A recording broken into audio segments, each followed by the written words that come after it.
Assalamualaikum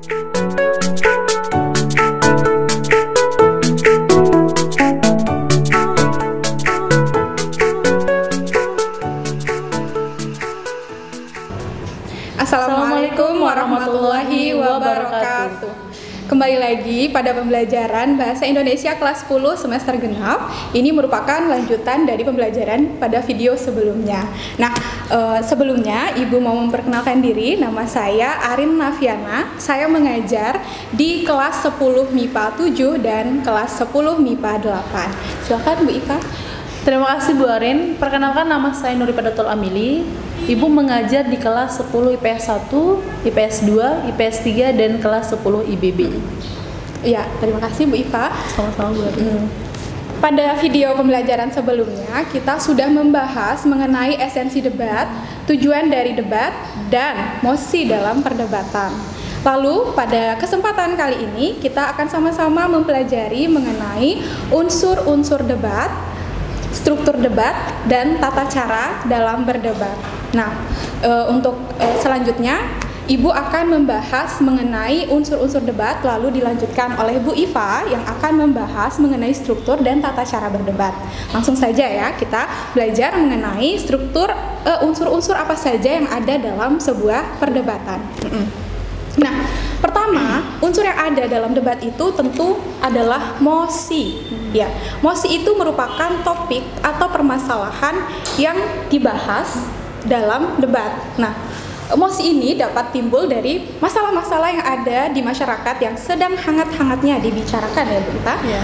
Lalu setelah mosi ada juga tim yang melakukan debat. Tim pertama itu disebut dengan tim afirmatif. Ingat, tim afirmatif ya Nak. Nah, afirmatif ini disebut juga dengan tim pemerintah, ada juga yang menyebutnya dengan tim positif, dan ada yang menyebut juga dengan nama tim pro. Tim afirmatif ini bertugas untuk menyetujui atau mendukung sebuah mosi ya. Jadi dia menyampaikan argumen-argumen yang menyatakan kesetujuannya pada mosi atau permasalahan yang diperdebatkan. Lalu, tim afirmatif ini mempunyai lawan yang disebut dengan tim oposisi. Nama lain tim oposisi adalah tim negatif. Nah, tim negatif ini kebalikan dari tim afirmatif tadi. Sehingga tugas dari tim oposisi adalah untuk menolak mosi. Jadi, dia menyusun argumen-argumen yang sekiranya tidak menyetujui mosi atau topik yang diperdebatkan. Nah, itu sudah 3 unsur dalam debat. Unsur selanjutnya ada tim netral. Tim netral ini sifatnya opsional, boleh ada atau boleh tidak ada dalam sebuah perdebatan. Selanjutnya ada namanya penyimpul ya. Ya, penyimpul. Penyimpul ini yakni bertugas untuk menyimpulkan apa saja yang menjadi argumen-argumen dari masing-masing tim dalam debat. Penyimpul ini dapat dilakukan oleh pembicara 1 atau pembicara 2. Nah, setelah penyimpul ada juga yang bertugas menjadi notulis. Notulis ini bertugas untuk mencatat semua pendapat yang disampaikan oleh masing-masing tim selama proses perdebatan berlangsung. Setelah ada notulis, ada juga moderator. Moderator ini adalah yang membuka sebuah perdebatan. Jadi dia mengenalkan setiap tim yang menjadi pembicara pertama. Ya, yang menjadi pembicara dalam perdebatan baik dari tim afirmatif maupun tim oposisi, baik pembicara pertama, kedua, dan ketiga dalam sebuah debat. Nah, setelah ada moderator tadi, kita juga ada penonton ya. Penonton dalam debat yang secara umum itu misalnya kita lihat di debat presiden, debat bupati, itu penonton dapat bertindak juga sebagai juri. Nah, jadi dia masing-masing akan memposisikan dirinya, manakah yang akan dia dukung, apakah tim yang ini atau tim yang ini. Jadi masing-masing orang itu akan condong ke tim yang mana ketika menyimak atau menonton sebuah debat. Kalau di lomba yang didebatkan, jadi kalau dilombakan itu ada juri, jadi penonton itu dikhususkan adalah jurinya. Nah, juri ini akan menilai 3 hal dalam perdebatan. Yang pertama itu melihat penampilan dari setiap tim atau bagaimana stylenya setiap anggota tim itu. selain penampilan juga juri memperhatikan isi. Jadi pendapat-pendapat atau argumen yang disampaikan oleh setiap pembicara itu dinilai oleh juri. Dan yang terakhir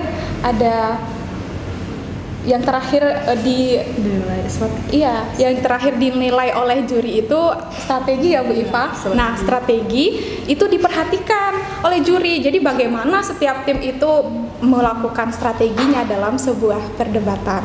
Nah, itu saja ya untuk yang unsur-unsur debat. Semoga bisa dipahami. Selanjutnya akan dijelaskan mengenai struktur dan tata cara berdebat oleh Bu Iva. Silakan Bu Iva. Terima kasih Bu Arin. Di sini Ibu akan menjelaskan tentang struktur debat. Struktur debat itu terdiri dari 3. Yang pertama itu ada mosi, yang kedua itu ada penyampaian argumentasi, dan yang ketiga ada penegasan ulang. Nah, mosi tadi sudah dijelaskan oleh Bu Arin bahwa mosi itu adalah masalah atau topik yang sedang hangat diperbincangkan di masyarakat. Nah, itulah yang nanti akan menjadi masalah atau mosi yang diperdebatkan dalam sebuah debat. Yang kedua itu adalah penyampaian argumentasi. Penyampaian argumentasi ini disampaikan oleh masing-masing tim, baik itu dari tim afirmatif ataupun dari tim oposisi, bahkan dari tim netral. Kalau dia ada tim netral.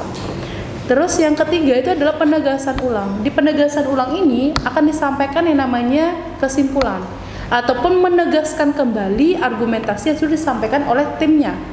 Di sini yang menyampaikan penegasan ulang itu adalah penyimpul. Penyimpul itu bisa dari pembicara pertama ataupun pembicara kedua dari masing-masing tim, baik itu tim afirmatif maupun dari tim oposisi, bahkan dari tim netral.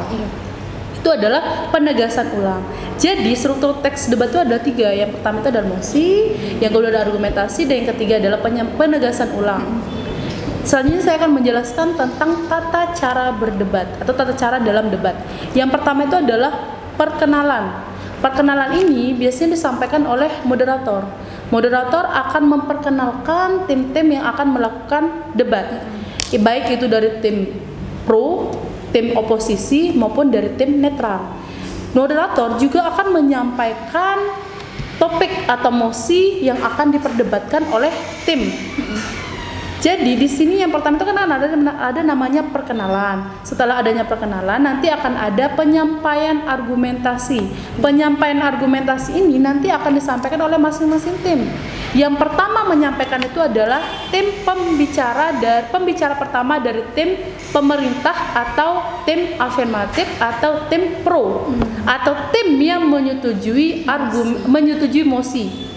Itu adalah tim, yaitu adalah pembicara pertama dari tim pemerintah. Selanjutnya, kedua adalah akan disampaikan oleh pembicara pertama dari tim oposisi. Jadi, urutannya itu adalah pembicara pertama dari tim pemerintah, selanjutnya ada pembicara pertama dari tim oposisi, pembicara kedua dari tim pemerintah, pembicara kedua dari tim oposisi, pembicara ketiga dari tim pemerintah, dan pembicara ketiga dari tim oposisi.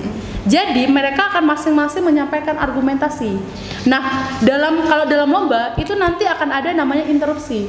Interupsi itu adalah dia dari tim lawan itu akan mengacungkan tangan di dalam 1 menit pertama itu mereka boleh menyampaikan boleh menyampaikan interupsi. Mereka boleh menyampaikan pertanyaan atau memotong pembicaraan dari tim lawan. Itu adalah interupsi kalau dalam lomba. Tapi kalau dalam debat biasa atau debat presiden, capres, pada dalam debat capres itu kan tidak ada yang langsung di tengah-tengah ketika pembicara itu menyampaikan argumentasi, tapi ada waktunya. Nanti pembicara itu menyampaikan dulu argumentasi yang mengenai suatu mosi, baru nanti akan diberikan waktu khusus untuk menyampaikan sanggahan atau menyampaikan interupsi. Itu berarti beda ya antara debat yang dilombakan dengan debat yang berlangsung untuk membuat atau meyakinkan masyarakat secara umum. Itu beda. Terus yang keempat itu ada namanya penyampaian simpulan. Tadi sudah Ibu jelaskan di awal bahwa masing-masing tim itu akan mempunyai pembicara yang akan menyimpulkan argumentasi atau yang akan menyampaikan kembali atau yang akan melakukan penegasan ulang mengenai argumentasi yang sudah disampaikan oleh timnya. Itu nanti kesimpulan. Kesimpulan itu berfungsi untuk menyimpulkan sejauh mana mereka menyetujui atau sejauh mana mereka tidak menyetujui suatu mosi. Dan yang terakhir adalah penutup. Penutup di sini akan dilakukan atau akan dipandu oleh moderator. Moderator itu adalah pembuka dan penutup suatu acara debat. Entah itu ada acara debat yang berlangsung di masyarakat umum ataupun di lomba debat. Itu adalah fungsinya moderator. Sekian pembelajaran kita hari ini. Hari ini kita telah mempelajari 3 hal. Yang pertama, unsur-unsur debat. Yang kedua, struktur debat. Dan yang ketiga, ada tata cara berdebat. Ya, semoga video ini dapat bermanfaat untuk kita semua. Tetap jaga kesehatan, terapkan 3M. Semoga kita dapat berjumpa kembali pada video-video pembelajaran selanjutnya. Terima kasih. Terima kasih. Assalamualaikum warahmatullahi wabarakatuh.